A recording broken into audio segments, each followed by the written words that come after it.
All right, that was a little strange. We had a weird little echo. We're live. We're back. I promise you that we're not falling apart, even if parts of the country might be. But welcome to the Atheist Experience. We are live. Today is Sunday, November 13th, 2016. I'm Matt Dillahunty. Joining me this week, John Iacoletti. Howdy, folks. Yay. And yeah, this is the first live show after the United States of America's recent presidential elections. There was a lot more that went on during the elections apart from choosing a president. And as a reminder, the Atheist Community of Austin is a 501c3 educational organization promoting positive atheism and the separation of church and state. Now I heard myself.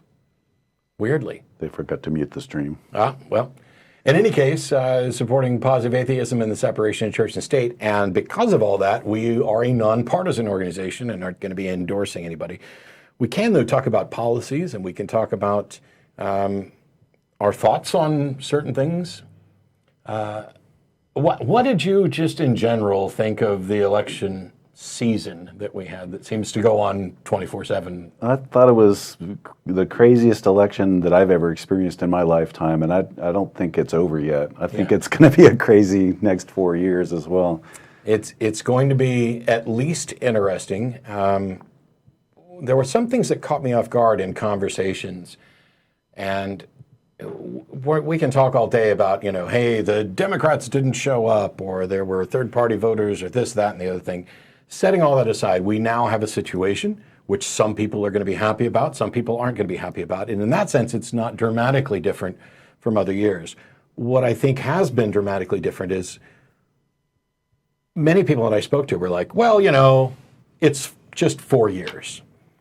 And I think that's a terrible mistake, because it means that you've overlooked one of the single most important aspects, and that is the President of the United States appoints judges to the Supreme Court, and those are lifetime appointments. And so if you were just thinking, well, it's 4 years, let's shake it up and see what happens, I understand the sentiment.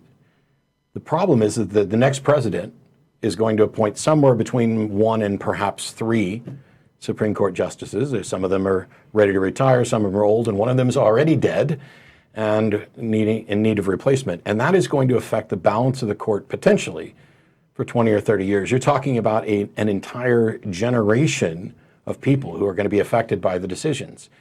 And while I agree that the Supreme Court isn't likely to reverse itself, they tend to like precedent. And as much as I disagree with the politics of some of them, I will say that I think John Roberts, as Supreme Court Justice, has been incredibly respectful of the court. So I'm optimistic that, catastrophe isn't going to ensue and we're not going to, everybody's going to lose their rights. But those things can potentially happen. And the subtle things that happen when the Supreme Court makes a decision that sets down precedent, that affects what's going to happen for the next 20 or 30 years, is something I wish people wouldn't overlook when they're deciding. I know people who are single issue voters, like I'm only going to vote for or against the person based on their position on abortion, or pick your issue. Being concerned about the Supreme Court, though, isn't a single issue. It's all the issues. It is about how we are going to continue to structure the society in which we live. Well, and if Mr. Trump makes good on his promise to appoint justices that are like Scalia, well, I've read a lot of Supreme Court opinions, and Scalia has no problem with the idea of overturning past cases and not respecting precedent. So he's made that very clear, or he did make that very clear when he was alive and writing opinions. So that's something to be concerned about, that, they do respect precedent and prior decisions, but not all of them and not always. Yeah, there's also this issue of whether or not Supreme Court justices are originalists, trying to read the minds of the founders. And I've said this before, while I appreciate the individuals who founded our republic and set up most of the rules that we still have in place, some of them I may think are ridiculous, what the founders believed about some things needs to be changed. Our founders kept slaves. That needed to be changed. Our founders didn't allow women to vote. That needed to be changed. Merely trying to point back to this is what they had in mind 2 centuries ago when they constructed this country, and we're going to stick with that. that's stagnation. That's not a way to get any sort of progress. That means that anything new we learn about how to do something better is trumped, before we even get to have a discussion about it. And that's a potential problem.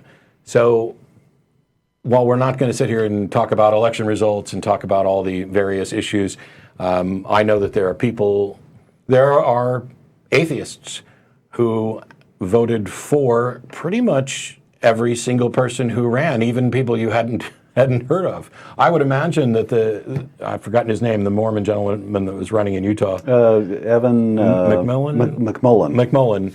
I would imagine there were atheists that voted for him as well. So this isn't about atheists as a single voting bloc, and it's one thing that we have to be aware of.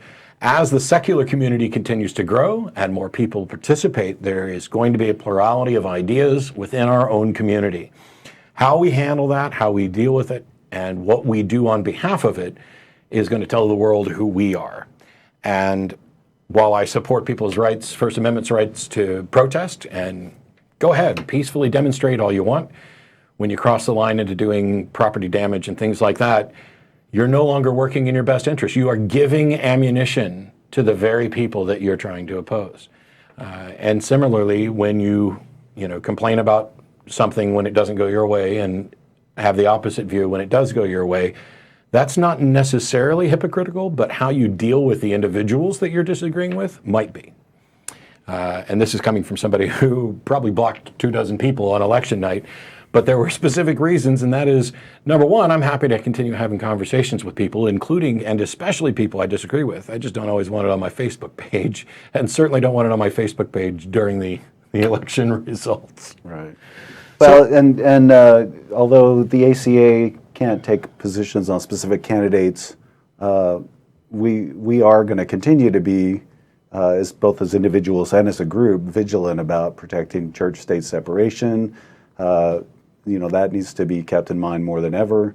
Also, evidence-based and science-based education and public policy, and those are the things we can talk about and advocate for. And we will continue to do so, and I will continue to advocate for those things.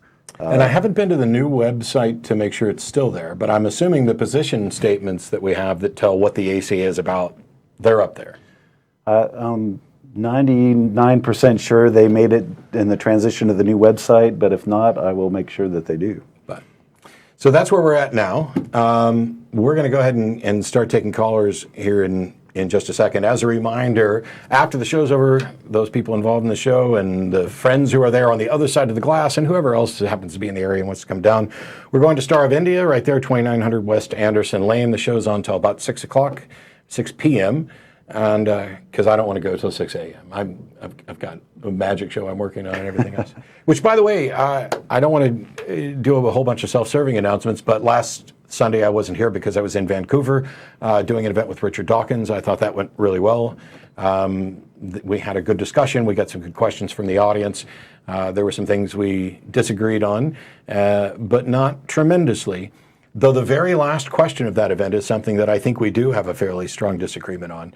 And I'm not going to go into it in detail here, but if when somebody watches the video, they see the question asked and see Dawkins' answer and notice that I don't say anything, it's because we had run out of time and I knew that my answer was going to be kind of long and engaged in some subtlety and nuance there. But I'm looking forward to more events, both secular debates, conversations, and even some magic shows. I'll be in Canada quite a bit over the next year, and maybe even we'll find other countries, perhaps even my own, that might appreciate me coming down to visit. The telephone number's up on the side there. The lines are all full right now. We prefer theist callers, but that's not the only people that we're willing to talk to. This program is about engaging with believers or even people who are atheists but might have a disagreement to talk about what it is that you believe and why, and can we come to terms on that? What do we think about it? So I want to go straight on to John in Georgia. Thanks for waiting. Hello, this is John from Georgia. I have a argument against the existence of God. An argument against the existence of God?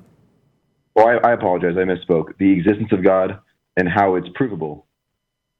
Okay. I'm sorry you lost me because it had you listed as a theist, and so when you say you have an argument against the existence of God, that No. I am a theist.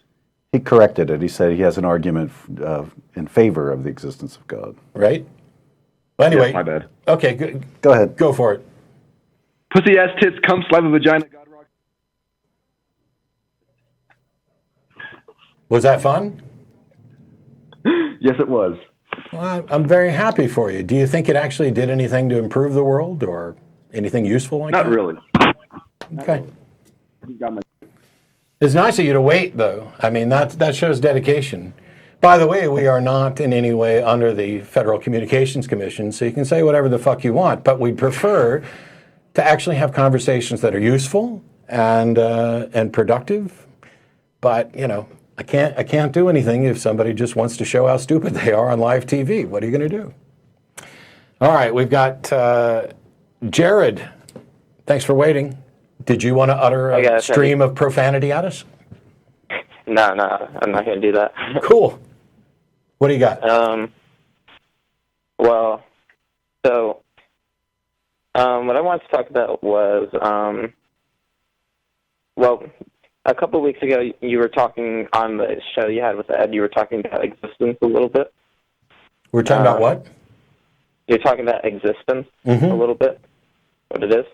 So that's what I wanted to call about, kind of have a reason for or a meaning behind existence, an understanding of it. Because when I listened to some of the questions you were asking, like, for example, you were saying, is existence temporal? To me, that implied, like, a mistaken understanding of it from my point of view. I apologize, Jared. I'm not completely following what you're saying. When we talk about existence, it is by definition temporal.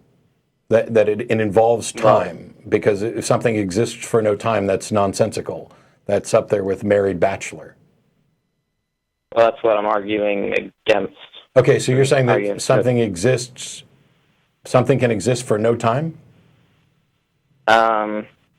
I'm saying existence is independent of time.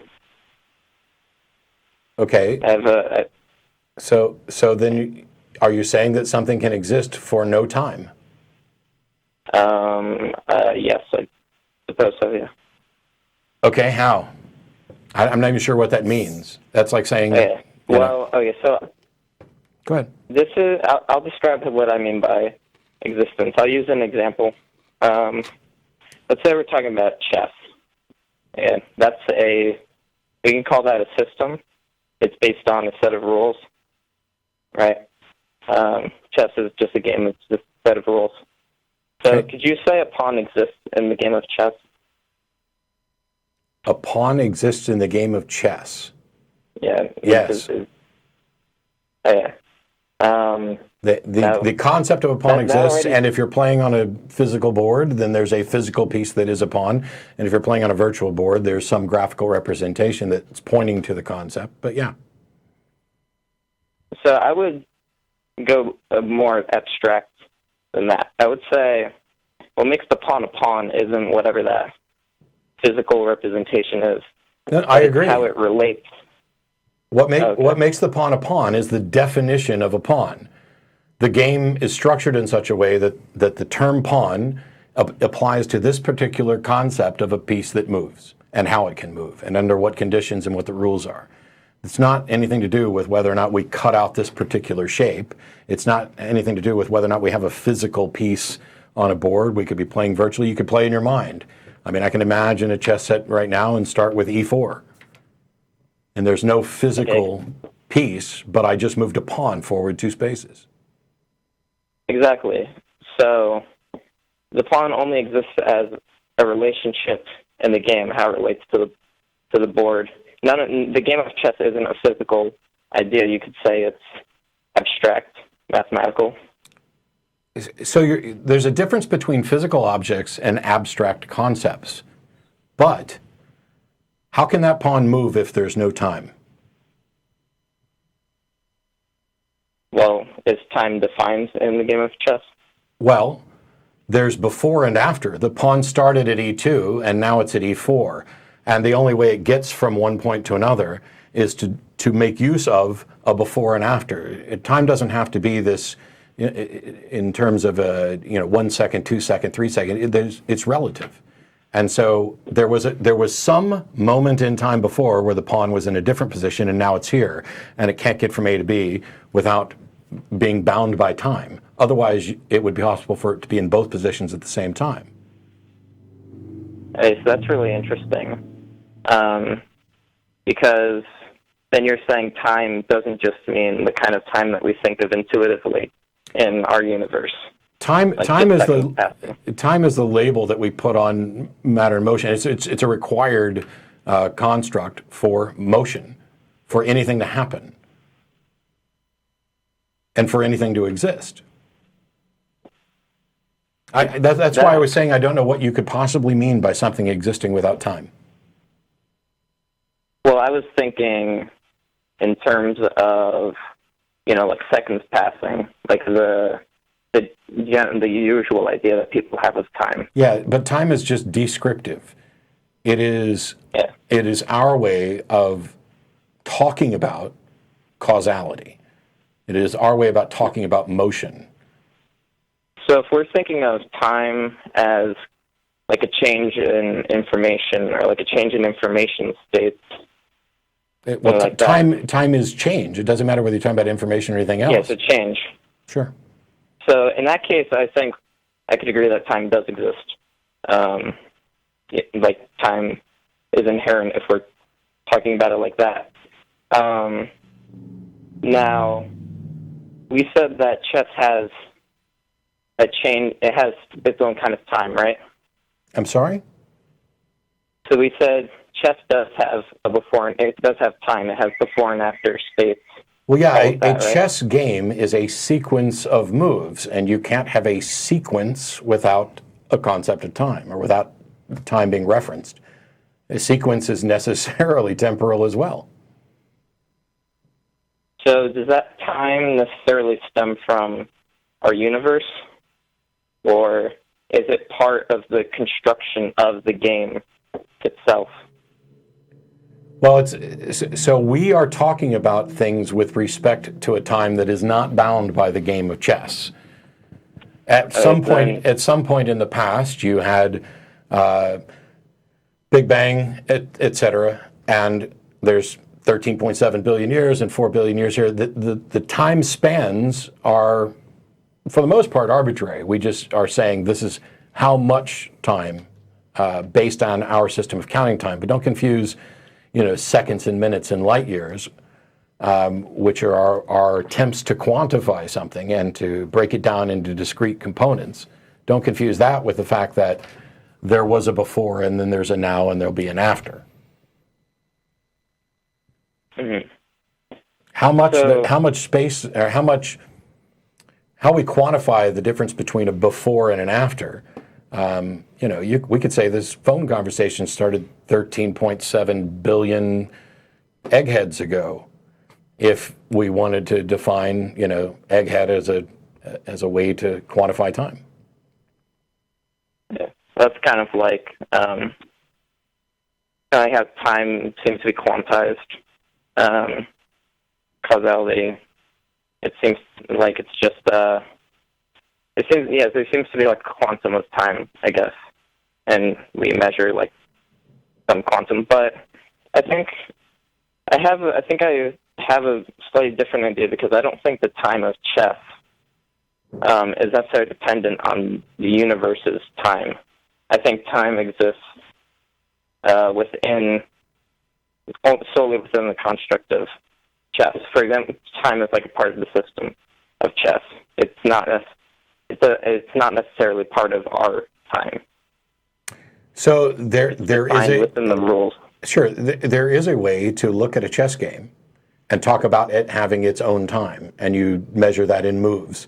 And that time may be independent. It might be a second between moves. It could be 20 years between moves.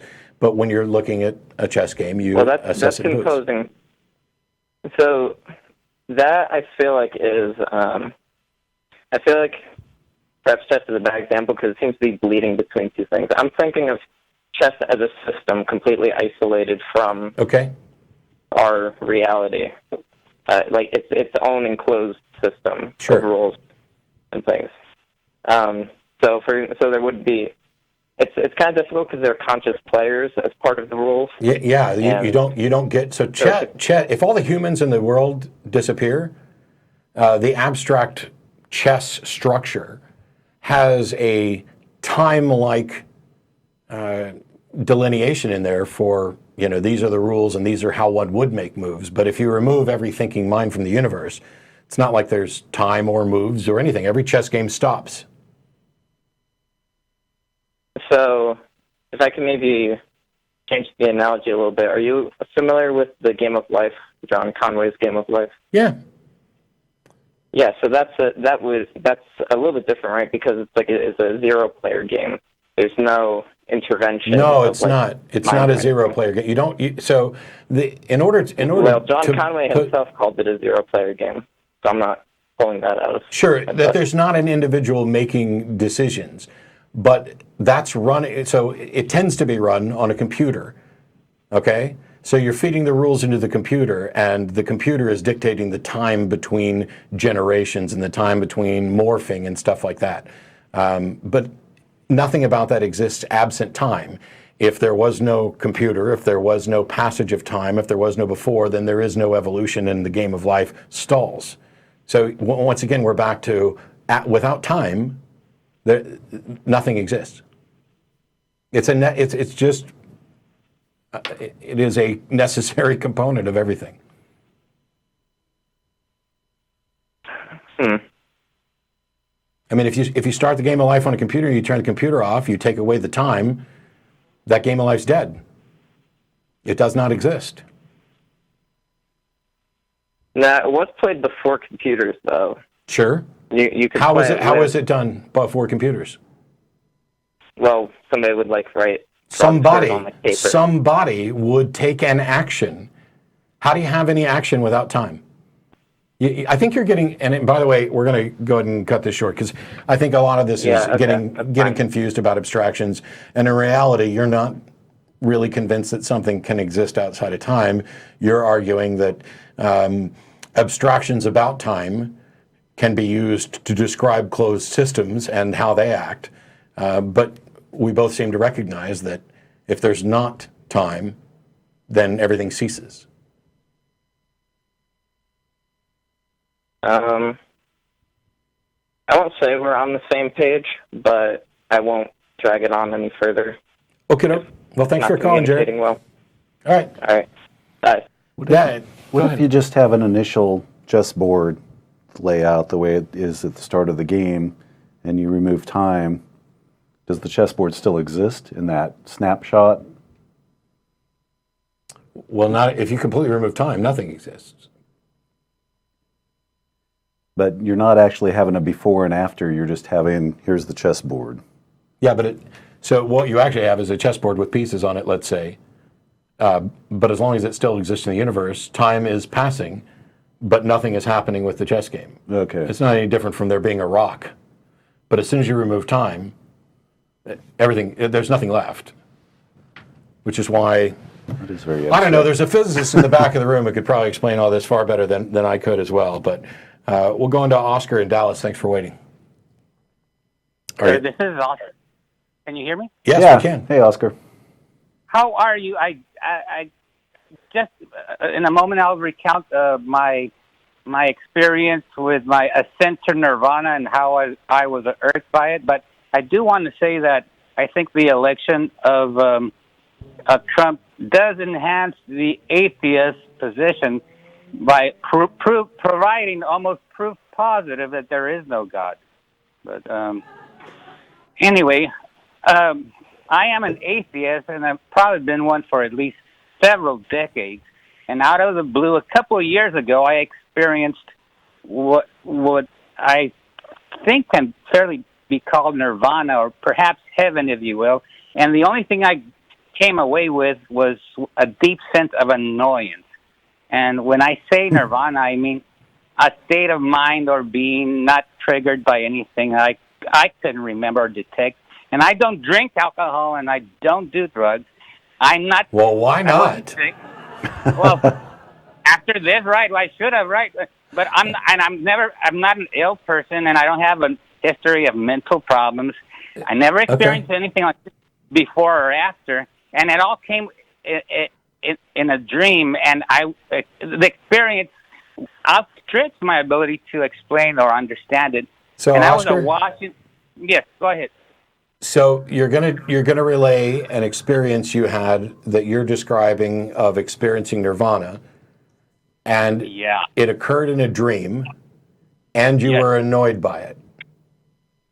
I'm deeply annoyed by it. Sure. Because I have a couple of problems at the outset. Okay, go ahead.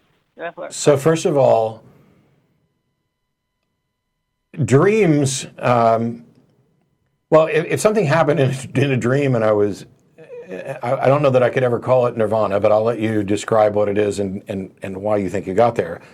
But also, if almost by definition, I don't know how something could be fairly described as Nirvana and also fairly described as annoying. Well, yeah. I mean, somebody else's Nirvana perhaps annoyed you, but I mean, Nirvana as a concept of the peaceful bliss type thing, I don't know how that could be annoying. That's my issue because it came to me in a dream, and I woke because I think my wife nudged me accidentally, and I woke up and I was bothered because it came to me in a dream, and then instead of a laboratory setting, while I was awake with someone recording the event for later playback, for example, or verification. Because if this was a sign from beyond, it was ineptly delivered. Heck, it was probably sent to the wrong address. Yeah, because, signs from beyond that come to people when they're sleeping. I mean, you talk about how you're not, you don't use any substances and you don't have any mental issues. But as soon as you start talking about what happens in a dream, guess what? Mental issues.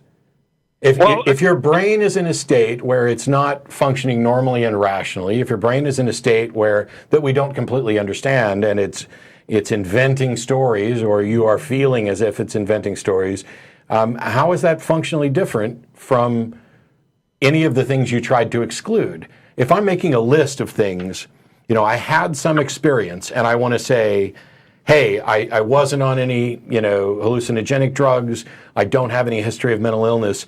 One of the next things that I would be saying is I was wide awake, because we recognize that the brain in various states, the brain near death, the brain while you're sleeping, is not functioning normally. It's an altered state. So why would anybody put any stock or care about what, I realize people have nightmares. My wife had a nightmare the other night, and I reached over and I gently nudged her. Because sometimes if she's having a nightmare and you do that and you say, hey, honey, you're having a nightmare, why don't you go have a good dream? Then she'll have a good dream. I can influence what's going to happen in her dreams, and she won't even always remember it. This time she was startled and irritated, and she said, old people were stealing my candy, so I told them to fuck off. I was like, but there's nothing about that where she got up the next day and said, you know what, I experienced a terrible reality. Or I received a message from beyond. That's just not going to enter her mind to do that, because we recognize that, hey, I'm sleeping. Weird stuff's going to happen. I agree, but you'll also grant me that there have been whole religions launched with lesser evidence than mine. I'm sure you're right. There's a reason we do this show. That's why you do this show. And usually people who stumble upon God like I did, they're usually urged to visit a yogi or consult holy scriptures or meditate. Well, instead, I decided to call you and share my experience. That's what I'm doing. I'm glad your vantage is to take my perception, my experience with the proper grain of salt. But I think I am in a position where there's nothing in this universe that I could experience with my senses that would convince me that there is a supernatural. That's where I am, and I'm wondering if I am being fair to the experience, or if I am applying the correct testing methodology. to make sure that what I saw and experienced and that I dismiss so easily was I being fair to it? Because I do dismiss it. What would be unfair would be to say, I know that this is impossible and there's never anything that could possibly change my mind. That would be unfair. That would be a pronouncement that you know you have sufficient information that you can determine that, nope, this is not possible, this is never going to change my mind. But saying that you're convinced at this point that it's incredibly unlikely, or you can't see any way that your mind might be changed, or that evidence is forthcoming, there's nothing wrong with that. As long as you're willing to accept the evidence should it present itself. I do this for a living. You do it. I don't do this for a living. Anyway. If I ever sense anything like that again, I will surely call. Well, my understanding of enlightenment, of Nirvana is enlightenment. So I think you could experience enlightenment and be annoyed by it because it just means you're enlightened. You see things for how they are. All right, that's fair. That seems reasonable to me. But I don't see them any differently than before. Saul here didn't become Paul. There was no awakening. No. The road to Damascus. I might have been hit with a bolt of lightning, but no clear sense of anything else. So one thing that I did want to ask, if it's possible, to describe the experience, what it felt like as briefly as you can, that you are calling Nirvana. Because what I'm saying is, my point is, I could have all kinds of experiences that might be what somebody else might call Nirvana, but I wouldn't even know, like when this happened, whatever experience, I wouldn't know how to label it Nirvana, and I don't know why I would want to. First of all, the very second I awoke, I was annoyed just because the memory quickly started to fade. I was overwhelmed, but I was annoyed that it happened in my sleep. But just generally, it was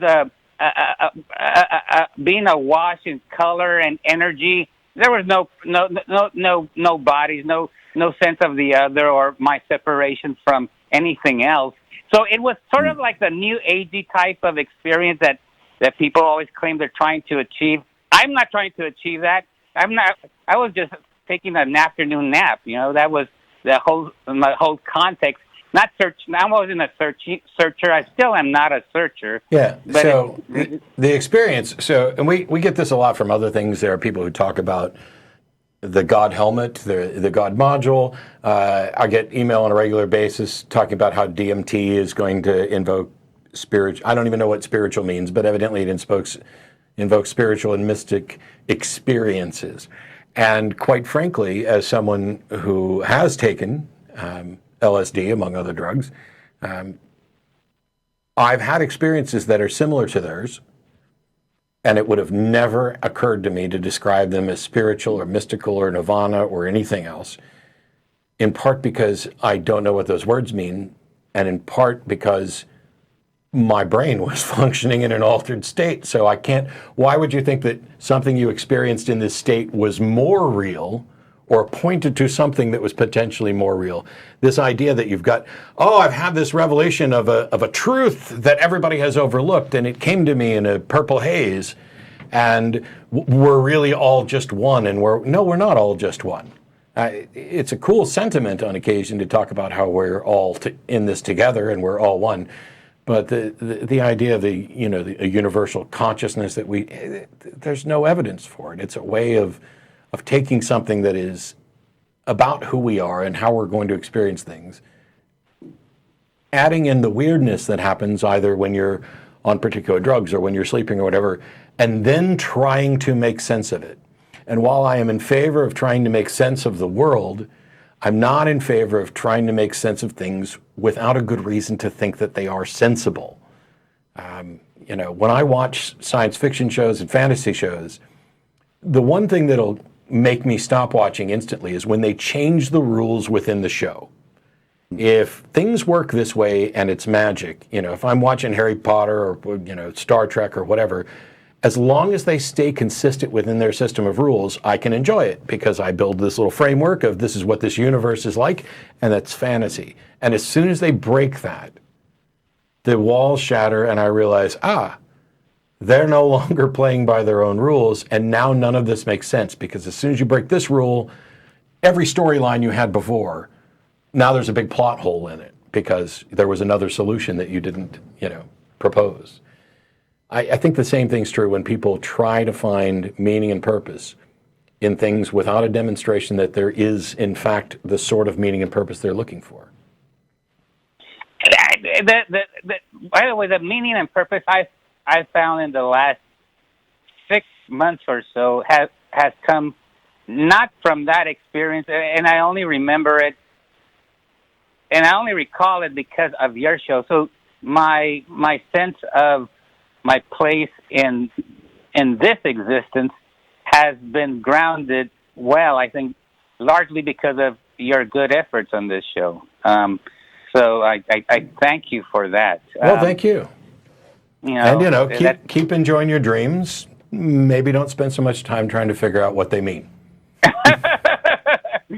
I will do so. Thanks, Oscar. Thank you. Okay, thank you. Bye. Everybody's had. I almost wish that he should maybe call back and talk to Tracy at some time, because I'm thinking, lucid dreaming and all the things that Tracy's spoken about many times. She's done a lot of stuff surrounding dreams. I think, that feeling of connectedness that people describe sometimes when they're under the influence of something or dreaming or hallucinating or whatever is. Even just meditating. Yep. That may have been what Oscar was getting at when he said Nirvana, and I look at that, and I've experienced that. I look at that as an emotional state, and going out and seeing a beautiful sunset, and you just feel like you're connected somehow. I appreciate that without the need to attribute anything particularly mystical or supernatural to it. Just it is what it is, and I appreciate it and can feel it. We are factually connected to the sun. We are. The atoms in our body come from the stars. The sun fuels our planet and provides us with warmth and grows the plants that feed the animals and blah, blah, blah. Yeah, so in that sense, we are connected in a way. And I think you can appreciate that and not I like attribute some universal reality. There's this idea that we talked before about, beauty. That if you understood everything about the physics of the world, about light and how this particular flower with its colors, we look at it as beautiful. And if you understood everything about that thing at the base level, the beauty would go away. And I find that just to be absolutely ridiculous. Yeah, I totally disagree. I'm clearly experiencing an appreciation of something that's beautiful.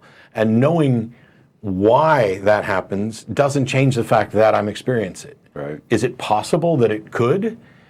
Only if you focus everything, you're dwelling on this, and you put some stock in this idea that, because it's only this, therefore it is not as beautiful. You can certainly convince yourself to diminish your appreciation of things based on a reductivist kind of view of that. Love, love is just a chemical state of the brain. Okay, let's assume for a second that love is in fact just a chemical state of the brain. I'd argue that it's love is a label we put on many different chemical states of the brain. So what? You still love people. If you stop loving people because you found out that it's a chemical state, that's not because you found out it's a chemical state. It's because you took the significance and stuck it over here and made it insignificant.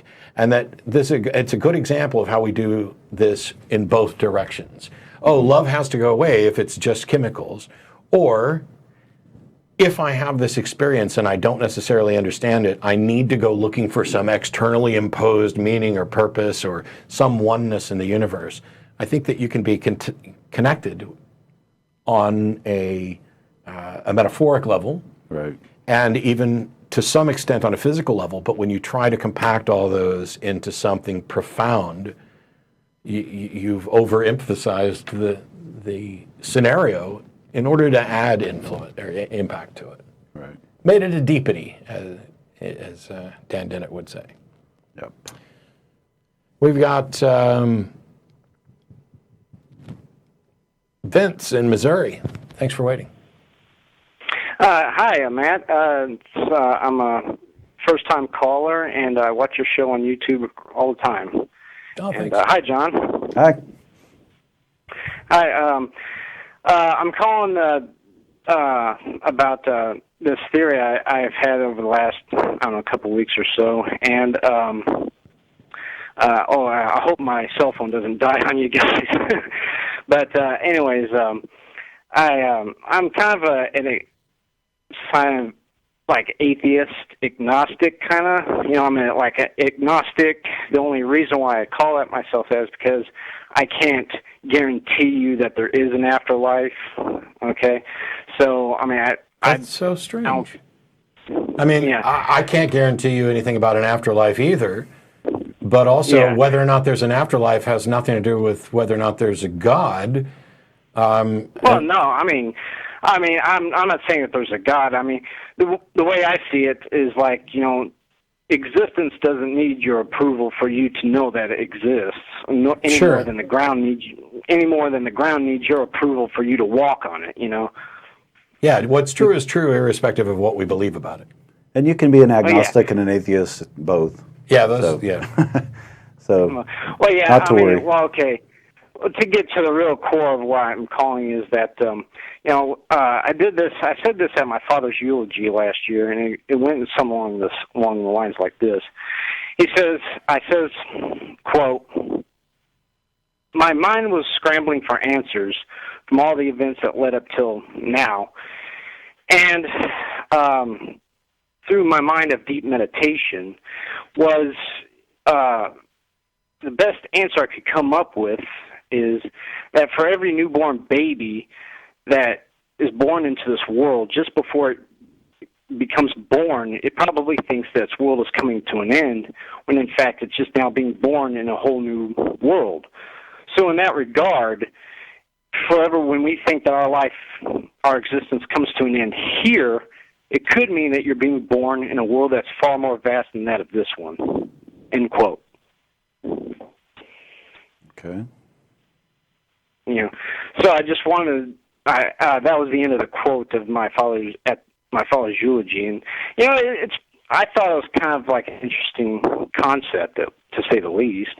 Yeah, it's one of those things where I could be overly pedantic and say, you've just asserted that something is possible without a demonstration that it's possible. But I think that listening charitably, what you're really saying is, we don't know what the hell is going to happen after we're dead, and if in fact there's some kind of afterlife, we don't know anything about it. Maybe it's like this, maybe it's like that. My focus is, of course, on the life that we have. If there's any sort of afterlife, will turn out to be a rather surprising bonus. Well, yeah. I'm not saying that this is it. It's kind of like a nice thought. I'm not, chiseling this in stone or anything. I'm just saying that could be one of many infinite number of possibilities. I'm not, I'm not going to hold this true or anything. I'm just. I get it. I'm more picky about when I say that something could be the case, and I'll tell you why.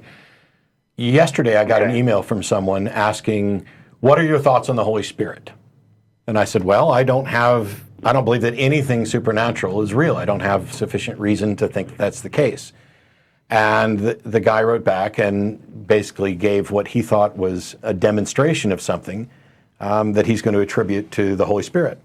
And in his email, what he said is essentially that this happened, people fall down at religious services, and that could be the Holy Spirit. In fact, he went on to not only say that it could be the Holy Spirit, but that the only possible explanation, or the most likely explanation, was that it was the Holy Spirit. I don't know how you reach the conclusion that a particular explanation is most likely if you haven't demonstrated that it's even possible, let alone what its probability is. And the possibility of saying, oh, it could be the Holy Spirit. How did you determine that? If you're just going with, if I were to ask that same person, when those people fall down, would it be fair to say that this could be caused by fainting pixies from another universe. Or some random event, Yeah, I mean, but if you're okay with saying that that's possible, then I think you've reduced possibility to something that's even more meaningless than it may be. That what we really care about is probable and likely, and that's the only reason I'm picky about the language. On the other hand, if I'm at a funeral for a relative and I'm having conversations with people, while I may not have written the same eulogy that you do, I'm not going to start giving a lecture on causality and possibility and what's likely and whether or not there's a God or an afterlife. That's the time to reflect on what that individual's life meant to you and the other people who are around. Funerals are for the people who are still here, and having those conversations is great. Well, notice how in my eulogy quote, there's no mention of a God or some sort of super mind or anything of that nature. So.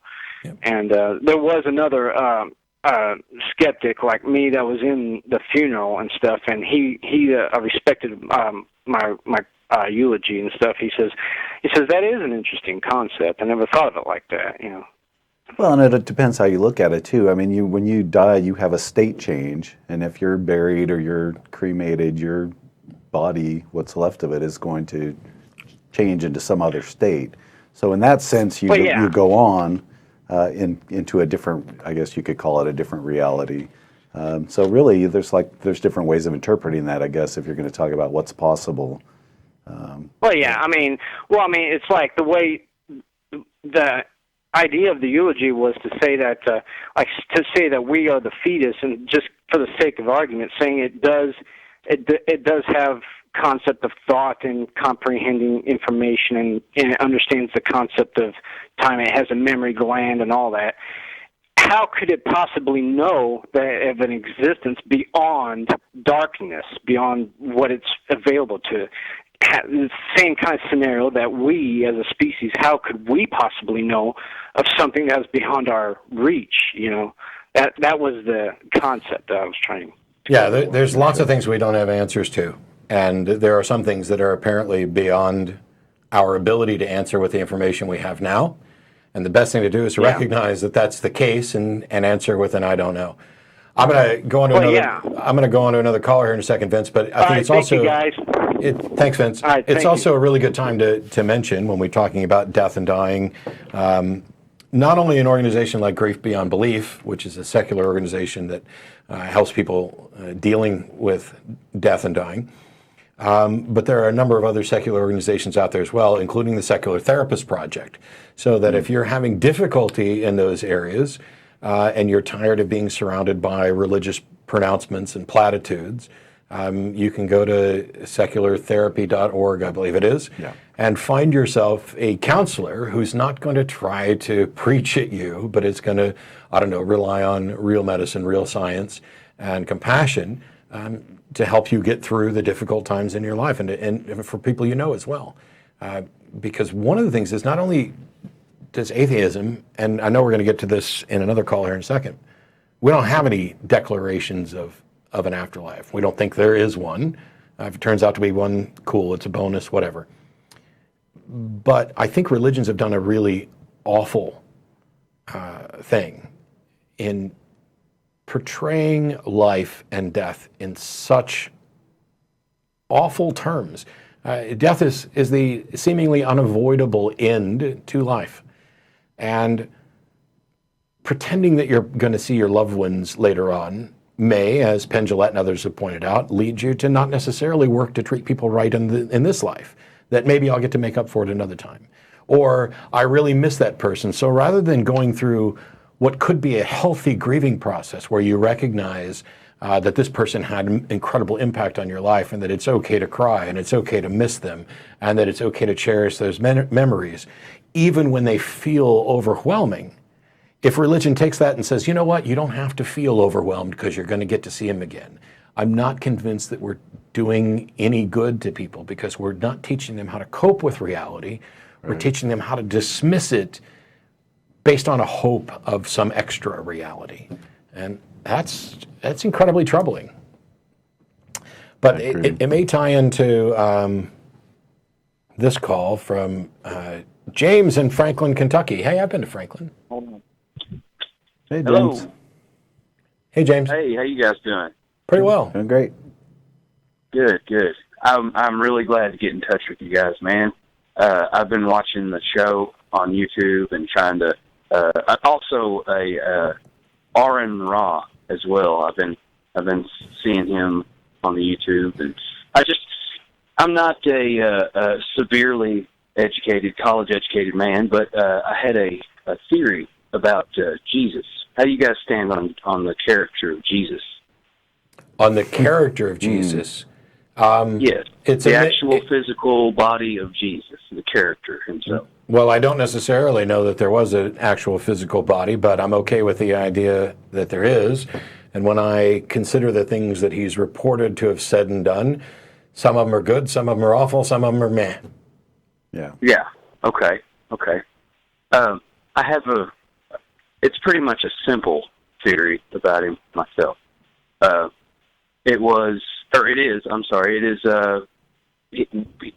he have some lost years when he went off somewhere and did something? Well, we don't know what he may have done. John Prine wrote a really good song called Jesus, the Missing Years. There's, lots of speculation. There's nothing in the Bible about it. Basically, he goes from being, 12 and chastising or showing how well he knows the Torah to having a ministry at 33. I'm pretty sure that, I'll skip the joke and let you get to your point. Sure, absolutely. My theory is that he came back after these so-called lost years, and he basically went and told everyone that this is just a wild theory. Stop believing in all these other religions. Stop doing what you're doing. Stop giving your money to the churches. And when the Jewish faith or the Judeo-Christian, whatever it was at the time that crucified him, when they heard about this, that's the first thing they looked up and said was, kill him. And then they killed him, and then the pen writers wrote whatever they wanted to and called it the Bible.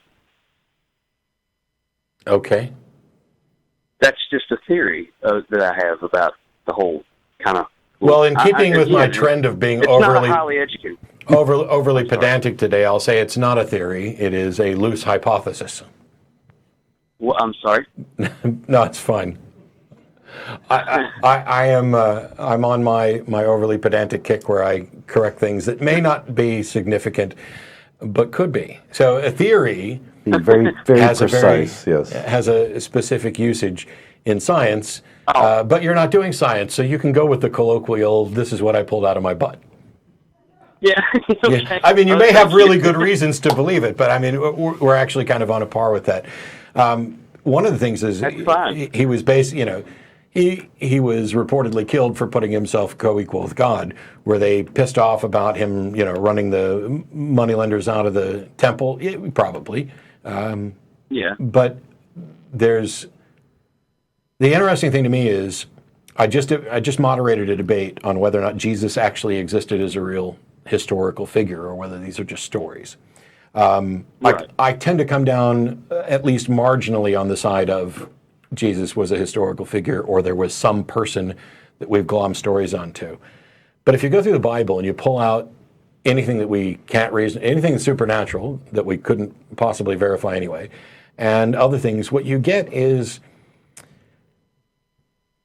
the things that aren't extraordinary are that you have an itinerant Jewish rabbi who's got some followers and said some things, but we don't really know what those things were. Right. And stories that were, passed down through oral traditions. And then we have copies of translations of copies of altered translations of copies and no originals. and so at the end of the day, if there was a real historical Jesus, okay, fine. Yeah. If he was who modern Christians say he is, and I'll switch from was to is because they think he's still around, then why is there any question at all about any of this? Why is it that the Gideons are running around putting Bibles in every hotel room if modern people cannot possibly reach the right conclusion from it. You can't understand it. Why is it that you have to become expert in dead languages and archaeology and anything in order to have a rational foundation to believe this? Because it doesn't make sense with the model. Let's imagine for a moment that I'm God, and we'll imagine that I've made the colossal list of errors that lead me to the point where I've decided the best solution is to have a portion of me come down and take human form and be tortured and killed to serve as a substitute for other animal slaughter to make up for sins. And then I spend a portion of a weekend dead, and then I get to come back and be with me forever. Let's set aside whether or not that makes any sense. If it were, in fact, if it did happen and it were important, and it was the most important thing people could possibly question, if it was the most important thing that people could ever understand properly, why would I ever allow all the originals to go away, no eyewitnesses, no authorship of these, no way to verify this information? Where's the Bible 2.0 and 3.0? And why the hell doesn't God just show up and say, hang on a minute, this is important, here's what actually happened? None of that makes any sense. And so whether or not there was a real person behind it is a separate issue from whether this story makes sense at all, and it doesn't. Only an idiot would proceed with the most important question and not give sufficient evidence for it, and allow this issue to be debated for millennia, and allow it to divide families and homes. This is a question of truth. In much the same way that people were dismissive about a lot of conversations this past week and saying, oh, it's just politics. No, it's not politics. It's values. Oh, yeah. It's about what kind of world you want to live in. Dismissing it as politics is akin to saying, well, it doesn't really matter whether we know accurately what Jesus said. Yes, it does. And the modern church is built on what Paul said anyway. But enough of my anti-Christian rant. Hey, don't feel bad. I used to be Southern Baptist, so. Yeah, right there with you. But thanks for the call, James. I appreciate it. That's right. No, I've actually seen quite a few of your little episodes and stuff on YouTube, and your some of your conferences, and love the stuff, man. Love this. I appreciate everything you guys do. Thanks, James. I appreciate it. Thank you. The question that was actually listed there, which I'm not quite sure we got to, and now I'm sorry that we let him go. He's a new atheist, and is asking the question, what's next? What's atheist life? Do you have an answer for him? Are you going to make a pronouncement about what atheist life is? No, because I've never not been an atheist, so what's next kind of doesn't make a whole lot of sense to me. I haven't studied the Bible and Christianity, and so to me that's just kind of this kind of weird story. And what's next is just living your life. Yeah, it's not any different. John was never a believer, so doesn't have this. But I was a believer, and the what's next question. Well, for me, it was pretty simple. I care about these discussions. I want to engage. But the nice thing is, you're no longer living, or think you're no longer living, under the watchful eye of some cosmic dictator who's got a plan for your life and is moving you around like a puppet, or allowing you to move around a little on yourself and then smacking when you don't do it the way he wants to. You're now the captain of your own ship. You get to figure out what your life's going to be about, and you get to try to do the right thing, the things that's not only best for you, but best for the society you live in, because you should never forget that it's rather myopic to think, oh, this is best for me, without exploring the consequences of those decisions on the reality you live in. It may be the best thing for me to go rob a bank right now, and even if I had absolute confidence that I wouldn't get robbed, I may still think it's the best thing for me to go rob a bank. Man, that sounds amazing. What's in your best interest? Robbing a bank without getting caught. Except it's not. Because robbing the bank has consequences on everybody else. It determines what interest rates people are going to earn. It determines whether or not you're going to be able to get a loan. It determines how much people are going to pay in taxes, how much you got to pay for security. And it may be the case that you end up losing more than you could ever possibly steal, or making the world around you so horrible that the money that you stole is now irrelevant. that it doesn't benefit you in the way you thought. You have to think beyond yourself and consider, what if everybody in the world took the action I'm about to take? What kind of world would that be? And do you want to live in that world, and how is that going to affect you? So we have Billy here. Hey, from Austin, Texas. That's Billy. I don't know when the last time we had a caller from our town. Yep, I'm here. I'm from Austin. I could drive down there and see you if I wanted to. Yeah, awesome. Why haven't you? Work, family, 3 kids. Oh, okay. It's all good. I'm just calling. I've heard you say on several occasions that there's no proof of anything that's supernatural, or no evidence of anything that's supernatural, and then I hear. I'd correct that slightly. I'd correct that slightly. I'd say there's not sufficient evidence to believe, because people will call anecdotal evidence. There's not sufficient evidence to believe that anything supernatural is real, and the very, and this is going to sound strange to say, but the nature of the supernatural appears to be blocked from investigation. We can only investigate the natural world, and until we can demonstrate that the supernatural is real, and that it can affect reality, and that we have a way to detect when it's affecting reality, we can't make any pronouncements about it. It's simply an unfalsifiable, untestable proposition that anything supernatural exists. So it only exists like on a chalkboard, theoretical physics or whatever. Like, because I hear Lawrence Krauss talking about particles that pop in and out of existence. Sure, but that's not supernatural.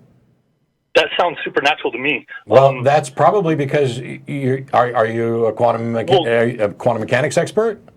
Well, it meets the definition of the word supernatural. No, it doesn't. No. Yeah. So supernatural is something that is not a part of nature. But it's not defined by general relativity and not bound by natural law. No. The word natural versus supernatural, at no point does the theory of general relativity define what is natural versus what is supernatural. Scientific models are tentative explanations based on the best available evidence. If we find out, for example, that Newtonian mechanics is wrong, and it is in some context, what we've discovered is something new, and that's where you get to, general relativity and eventually to quantum mechanics. If quantum mechanics is describing the natural world, and it specifically describes virtual particles, which are actual particles, even though they're called virtual particles, if they're popping into existence, if this is a function of what quantum mechanics predicts, quantum mechanics is not reaching out to something supernatural to make that prediction. It is a model that is making predictions based on the facts of the natural world. So we don't define natural or supernatural based on what we understand right now. We don't say that because this model or this theory defines the world thus and so, that anything else outside of that is supernatural. Because the reality is there are things outside of that model that we're going to discover which are natural and become part of the description of the universe. Oh, okay. Well, see, there's an atlas detector on the Large Hadron Collider that has basically completely dismissed the supersymmetric model for particle physics.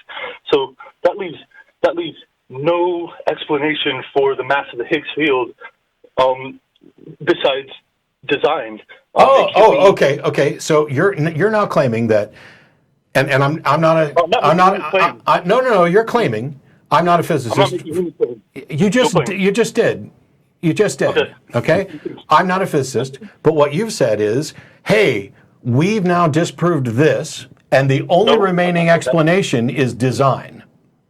How did you determine that there are no other possible explanations other than design? And how did you determine that design is actually a possible explanation, a viable explanation? Well, design has to be a viable explanation. There's the appearance of design. No, it doesn't. You cannot say that this has to be a viable explanation. What if, in fact, there is no God and no design? You can't say that something is a viable explanation unless you have a demonstration that it is probable, that it is likely, that it is possible. The whole point is to find out what there is and to infer what there could be given whatever evidence you have to work with. But we explain things in terms of other things that we understand. You don't just get to infer whatever you feel like. How did you rule out universe creating pixies? How did you determine they're not a possible explanation? Because then how do you know that it was pixies? I don't know that it was pixies. I'm asking you how you ruled it out to say the only remaining explanation is an intelligent designer.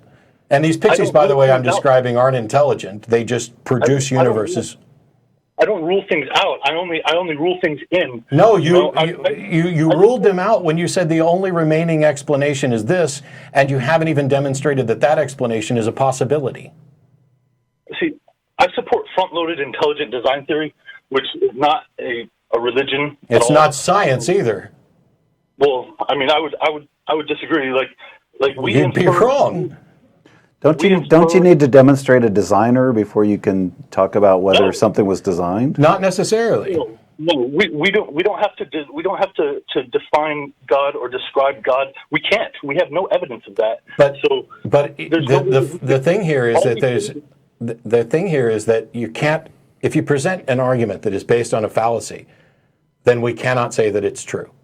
And to say that because we've ruled, sorry. I'm sorry, I don't understand what the fallacy is. The argument from ignorance. You're saying that, well, actually, in this case, it's the argument from incredulity, that we haven't found another explanation, therefore this is the only one that's left. And there's two problems here. Not only have you ruled out all possible other explanations, which would require you to know everything about the universe, but you've also ruled in an explanation without any way to demonstrate that it's possible. But there's no evidence that there are any other answers. There's no evidence right now for you. You're going on future knowledge that you. No, you're going on future knowledge. You don't get to say that it's possible there's a God until after it's been demonstrated that it's possible that there's a God. I can say that it's possible that there's. Well, you can say it, but saying it doesn't mean that it's true or reasonable. That's the point. I can say it's universe farting pixies. But how do you know they're farting? I'm saying, how do you know that they're intelligent? I'm saying that the same justification that you use to say we haven't found an explanation, therefore it must be intelligent design, that same argument is what I'm using to say we haven't found an explanation, therefore it's universe farting pixies. I mean, but you don't know that they're farting, though. Where's your evidence? It doesn't matter. It doesn't matter. I agree with you. I don't know that they're farting, and my response to you is you don't know that there's an intelligent designer. You pointing out the flaw in my analogy that points out your flaw doesn't make me wrong. It just shows that you're wrong. Well, see, I only call it God because there's no formal name. Like it could be universe farting pixies. Okay, then by your admission, the only possible explanation is not just intelligent design because you just said it could be farting pixies. Well, call it whatever you want. It's not about what you call it. Intelligence, the word, has a usage. Intelligent design. You don't get to say, Billy, that it has to be intelligent design if you simultaneously acknowledge that it could also be farting pixies. Do you not see that? No. God and farting pixies are the same thing. Okay, they're the same thing. Okay, and guess what? They're both done on this show. Thanks, Billy. God and farting pixies are the same thing. The thing that Billy doesn't grasp here is that by saying it must be an intelligence and then acknowledging that it could be something that is not a fart is not intelligent. When I fart, I didn't think something and intentionally create something. It is a byproduct. And by the way, it could be gases belching out from unthinking things as well. You can't make the argument for intelligence by just saying it's possible, because you don't have any way to demonstrate that it is in fact possible. All you can say is it can't be said to be impossible. Right. And if your argument is, well, you can't prove me wrong, then that is by definition the argument from ignorance fallacy. Well, and even setting aside in the question of intelligence, he's also assuming design. Yeah. Regardless of where it comes from. And he hasn't demonstrated that either. He said that he has a reason to think that design is possible, and he didn't give one. Yeah. Well, I tell you this. I mean, I've got somebody back there who basically wrote a or the textbook on quantum mechanics, and I'll talk to him after the show's over. But I'm pretty sure that when physicists began constructing and understanding and developing quantum mechanics, I really doubt that any of them said, well, it could possibly be this, and then just inserted it. It's like when people call in to say that they've mathematically proved God. There is no God variable. There is no God quantity. This is playing around by taking unknowns, sticking them in, and then arrogantly assuming that because we know so damn much, that surely by now we should have found the explanation if it's anything other than God. And because we haven't found the explanation, as we are this incredible evolved ape, because we haven't found any other explanation, it must be this one. It is childishly arrogant to presume that, well, we know so much. If we don't know this, the only possible, I'm so smart, I've excluded all possible explanations, including ones I don't understand and don't know anything about. I mean, you're doing the same thing that people did back when they wanted to say that, lightning was a sign from the gods. Hey, we don't know why there's lightning, and all of our current attempts to explain it have failed, and the only possible remaining explanation is that Zeus is hurling lightning bolts down. I've got it wrong before and said Thor, so I corrected it today. But Thor's way cooler because of the hammer. Yet that's not the way you find your way to reason. There are demonstrable fallacies in there.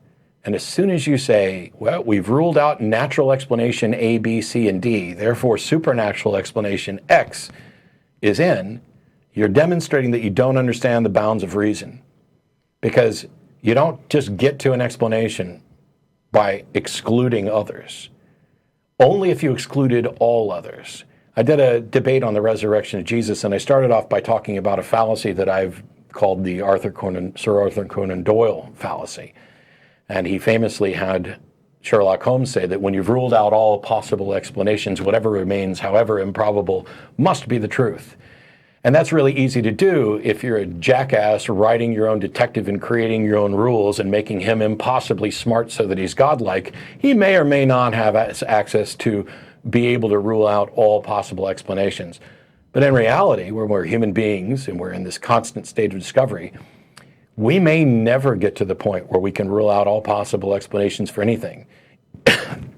And so we have to look at what is demonstrably possible, what is probable, calculate how probable different explanations are, and then make a tie through our understanding of causality and reason and the burden of proof to say this is the most probable explanation. And that's what science does. Science doesn't say this is true, thus we have pronounced. It makes it reaches tentative conclusions based on the most reliable methods so that we can try to not get it wrong. And what religions are doing is saying, that's not good enough. I'm okay with getting it wrong because I really don't think it's possible that I could be wrong, even though my proposition is completely unfalsifiable and untestable. You don't get to pretend like science and religion are playing on even footing in their process for discovering the truths about reality. The God hypothesis has no explanatory power. You don't get to solve a mystery by appealing to a bigger mystery. It has no satisfactory explanation. It is the rough equivalent of do it because I said so. And you can't even demonstrate that anybody actually said so. It's a mess. And it's embarrassing that we're in 2016 and people are still doing, well, we don't have any other explanation, therefore God. Well, I realize that's a comforting pacifier so that you don't have to sit around and agonize about the truth that we don't know, that we don't have an explanation. Fortunately, there are plenty of people who care about the truth, who seek the best ways to investigate the truth, and spend their lives trying to find out the answers that we don't know, while others just sit around pretending that they do. Oh, that was a sermon. Yeah. And if you don't know enough to even assign probabilities to stuff, then you don't know. You don't just rule. I'm sure that the people didn't have any better explanation for lightning, and that seemed supernatural. And you brought up lightning. You don't just get to say, well, it's got to be Zeus throwing lightning bolts because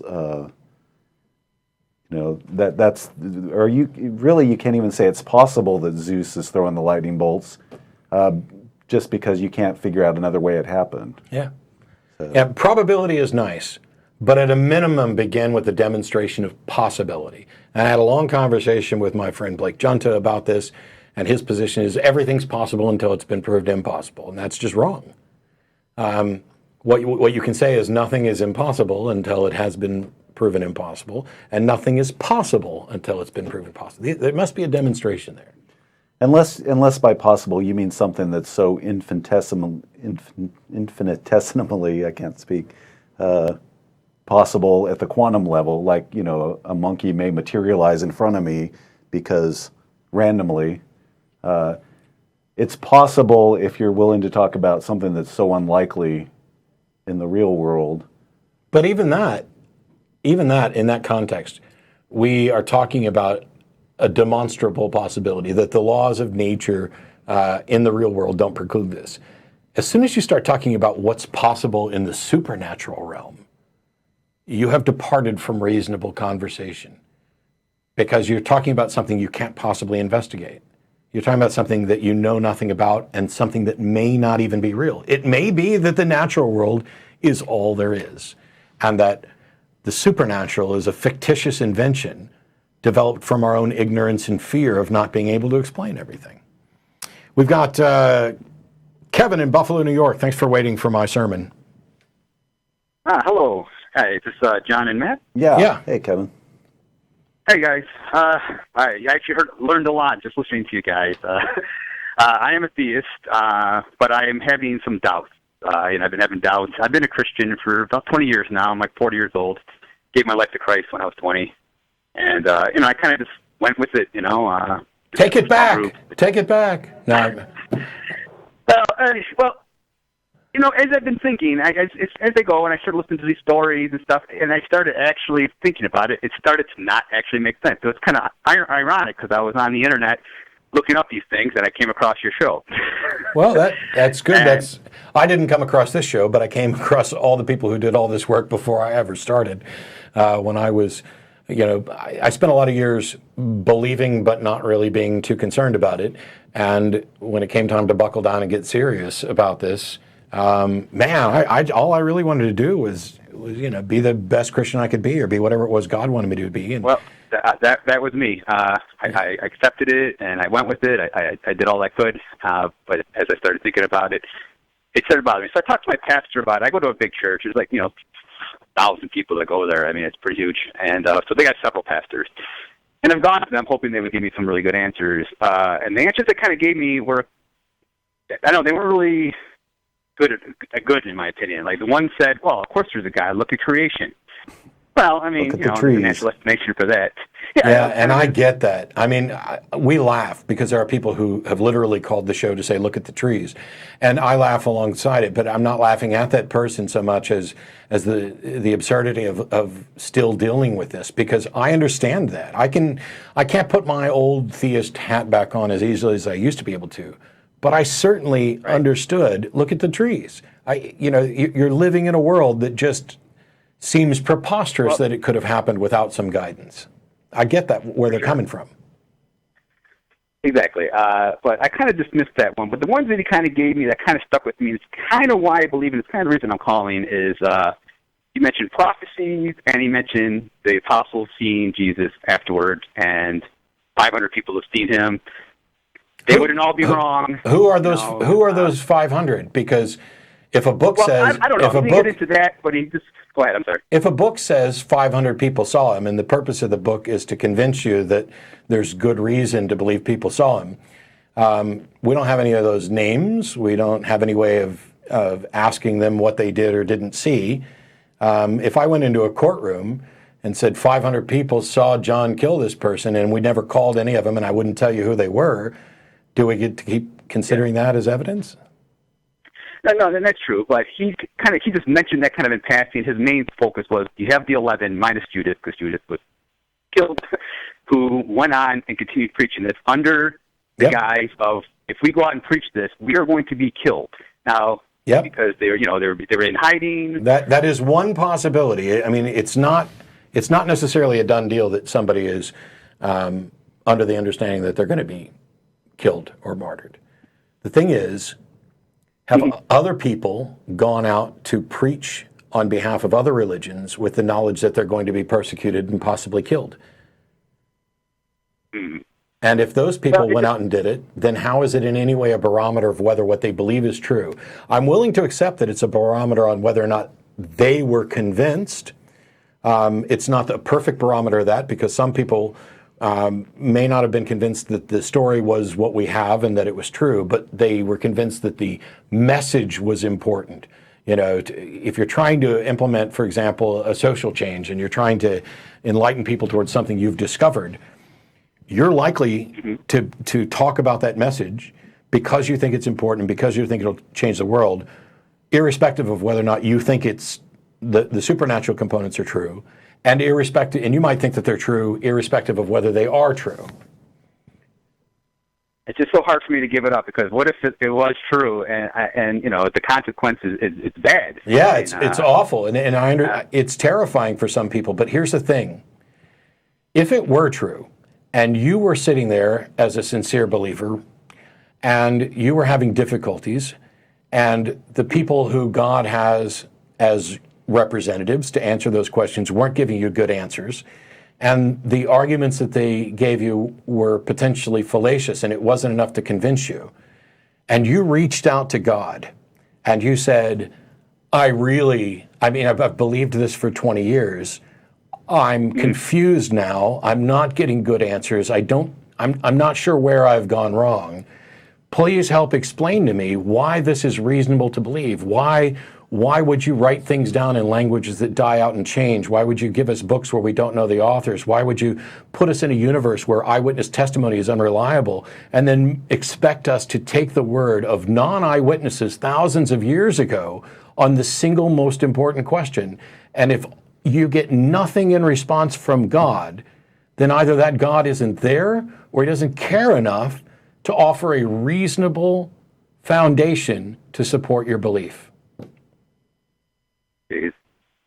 And that makes really good sense, and that's kind of what I've been struggling with. And that's another question. I want to let you get to this, but that's another question. Why would there ever be a God that allowed you to call into some jackass on an atheist show who makes a better argument than the people who are supposed to be there presenting his truth? What? I know. None I don't of know this why makes I'm any calling sense. the show. I mean, like, I'm calling because I've listened to a couple of your shows, and I'm like, wow, these folks make sense. Like, and like you just said, I talked to these pastors, and they're just giving me, it feels like just smoke, like these smoke screen answers. Yeah, that's how I got here. Just keep reading. Yeah, just keep reading your Bible. You'll get the answer. Well, I told him, I was like, Pastor, I've read this Bible. I've read it fully because because of my doubts, I read this book. You doubted. You told me, you're like, hey, you know, like, this is the Word of God. So before last year, I hadn't even read the book. They got to make up their mind. Is it the book? Is it the books that's important, or do you actually have a personal relationship with the risen Christ? Is the Holy Spirit actually going to guide you in your life? If you're having difficulties on one and they point to the book, and then when you have difficulties with the book, they point to the other one, how is that not the biggest colossal bait and switch in the history of the world? Yeah, they led me to more confusion. And then with the problem, if you go to the and internet, God is not the author of confusion, is what the book says, and yet I can find nothing more confusing than this paradigm that is rooted in this foundation. I'm sorry to keep interrupting you, but having been where you were, it's your show, so I mean, this brings up the passions in me because I've been roughly where you were, facing those frustrations, and it's the reason I do what I do. And I'm not saying you're going to be an atheist tomorrow or anything. I'm encouraged that other people are having these questions. It's driving me nuts. I can't sleep at night. I went to church today, and I just felt like I didn't belong because I'm asking these questions, and all these people around me feel the Spirit, you know, and I don't. And that's what led to more doubt, and I asked these questions. I read the book. I asked him questions. I'm like, you know, this book, you know, it's got a lot of bad things in it. Like, well, why would this be from God? And he said, well, we're fallen people. You just get these, like, I don't know. So I go on the internet. I try to read about the reliability of the apostles seeing Jesus, and you just get mixed answers from the internet. You got some people that say, oh, absolutely, this is true. He absolutely saw him. And the other people would say the opposite. So I don't know who to believe. And I'm going to tell you what you're getting ready to face, and it's one of my biggest pet peeves. I have a handful of pet peeves, but this one is very near the top. I did a debate in Kamloops, British Columbia. It was me and Chris DiCarlo against two ministers, and they said the exact wrong thing at the exact wrong time. Because they said that God will reveal himself to anybody who sincerely seeks God with the right mindset and with the humbleness of heart, etc., blah, blah, blah. And very, very few things are likely to send me off into a rant than trying to pretend that I didn't try hard enough or didn't do it right. That the other people who are still sincere believers, who I was in church with, did anything more. Now, I'm sure there are people who have spent more time in this and studied harder, but there's also people who've never read their Bible, who don't care about any of this, who've never bothered to look into this, who can't think rationally, who don't understand critical thinking, who sit in their churches and are absolutely convinced that they are destined for heaven. They are one of the chosen, the blessed, washed in the blood of the Lamb, and that when I raise questions, it's somehow my fault. How dare you question God? Why can't you come with a humbleness? Screw that. If there is a God and he doesn't care enough to respond given what I did, I don't want anything to do with him. If there are people who are sincere, devout Christians who are trying to do their best to live up to 1 Peter 3:15, to be soul winners, to be an instrument for God on earth, and they begin to have doubts, and the only thing they get is, well, you have fallen in your walk with the Lord. There's some sin in your life that's preventing you from being the instrument that God wants you to be. When that type of bullshit comes out, that is that basically what they're saying is, I cannot possibly be wrong, and God cannot possibly be wrong, and therefore it's you. And as soon as you begin with, I can't possibly be wrong, the conversation is over. And when you blame somebody else in that situation, if it's me, I'm done. I have no interest in carrying on a conversation with somebody who says there's absolutely no possibility I could be wrong, and by the way, it's also your fault that you don't get this. You may, if there's not a way to educate reasonable people to show that Christianity or any other religion is in fact reasonable, then that is still the fault of the God who stuck people in this world, gave them varying degrees of capability at understanding things, set up a system where you have to know things, you have to become an expert in all kinds of things. The absurdity of not being able to just have a conversation with somebody who you actually believe to be real and you want to do what they want, it boggles my mind. And it is, to me, almost concrete evidence that the God that most Christians believe in almost certainly does not exist. And that if there is a God that's even remotely like that, why is that God being quiet about the confusion? Why are there 1,000 or more denominations of Christianity that disagree on every single point of doctrine? Why is there no clarity? Why is it that the Bible can say that God is not the author of confusion, and yet all we see is confusion? And instead, people get together and say, well, you're like me. We both went to the same church. We kind of believe the same thing. Baloney. We saw an advertisement last night for a Christian kink organization going to a swingers club. Now, when I was a Southern Baptist, if I would have heard about that, I would have been appalled.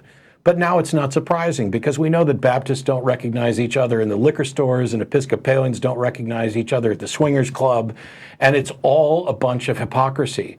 And the idea that the people who are most diligent about studying their religion and most interested in trying to demonstrate to others that this is true and it's needed are the ones that tend to fall out because of critical examination of the Bible in seminaries.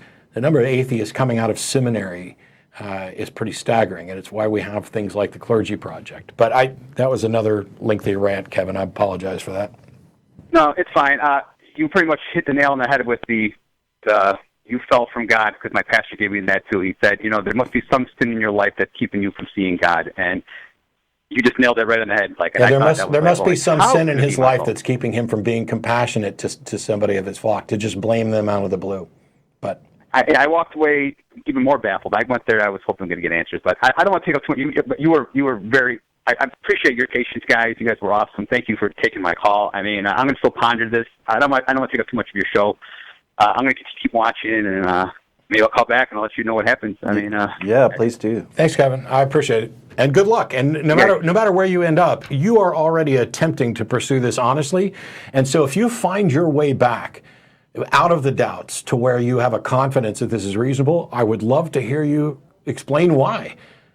Because if it's true, I'd like to know. If there's a reasonable foundation for this, I would like to know. And unfortunately, despite debating some of the,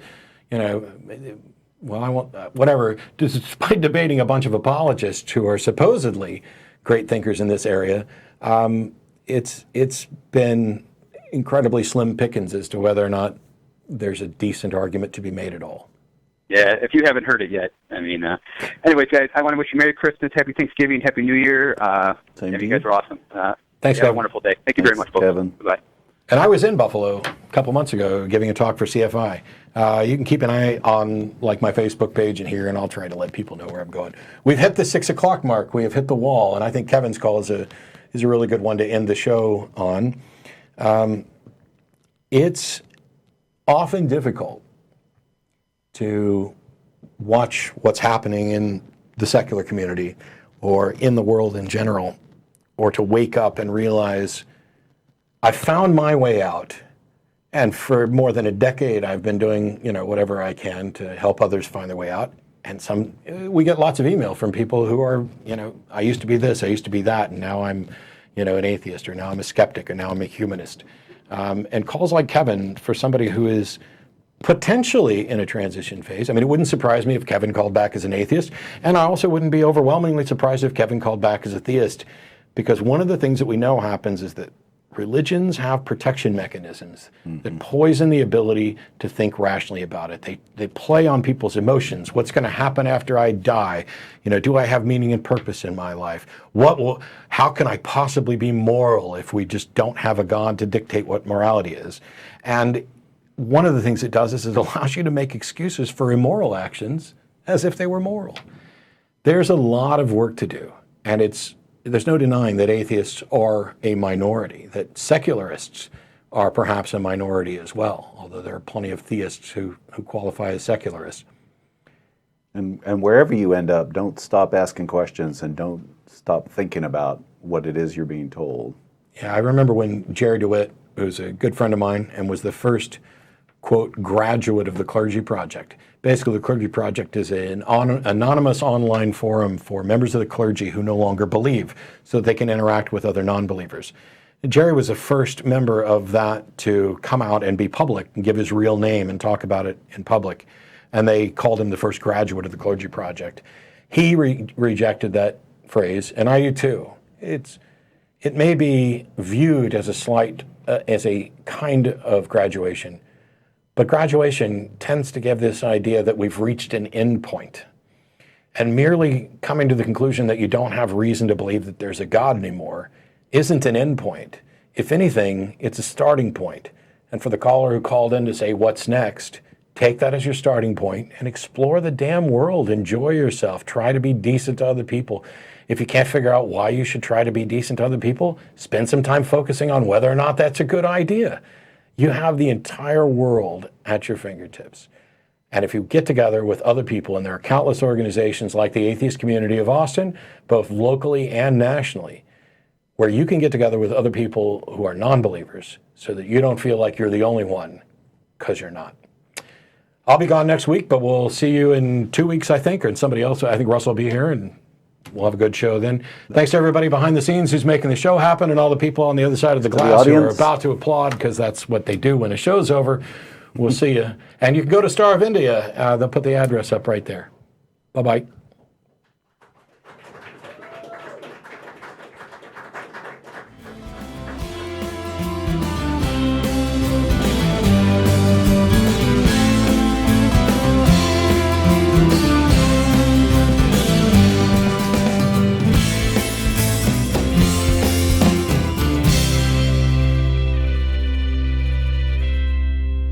Hi, this is Russell Glasser, host of The Atheist Experience.